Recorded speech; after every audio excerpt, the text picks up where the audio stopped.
भैया शेठ आणि गोपी शेठ यांना बघायला तर आज ऑफिस मध्ये हाऊसफुलच गर्दी होऊन गेली. तर नमस्कार मित्रांनो, आजच्या दिवसाची सुरुवात एकदम नॉर्मल होती. प्रतीक सरांनी कॅन्डिडेटचा इंटरव्ह्यू घेतला आणि त्यानंतर आम्ही चहा प्यायला गेलो आणि चहा सोबत टोस्ट खाताना माझा चेहरा बघा. हा चेहरा बघूनच तुम्हाला अंदाज आला असेल की आज काहीतरी मोठं घडणार आहे. मग काय भो, रस्त्यावर क्षीरसागर सरांसोबत मस्त गप्पा झाल्या. पण खरी एंट्री तर अजून बाकी होती मित्रांनो. डायरेक्ट एंट्री झाली ना महाराष्ट्राचे किंग मेकर भैया गायकवाड यांची. त्यांच्यासोबत आपले कॉमेडी किंग गोपी शेठ आणि अक्षय दादा यांची. तिघांना बघायला ऑफिस मध्ये अशी गर्दी झाली ना भो, जसं काही सिनेमाचं शूटिंगच सुरू आहे.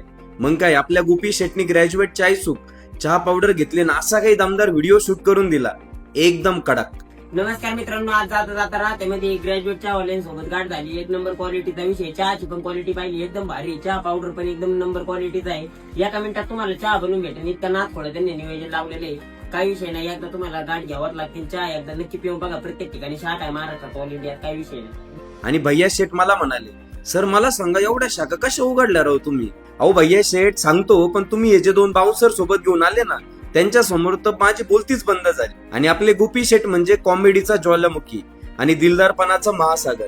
जाताना अशी काही गळाभेट घेतली आणि पुन्हा कधीही बोलवा म्हणून निघून गेले ना भाऊ. दिवसभराचा थकवा घालवण्यासाठी आसामच्या गार्डन मधील फ्रेश ग्रॅज्युएट चाय सुख आहे लय भारी.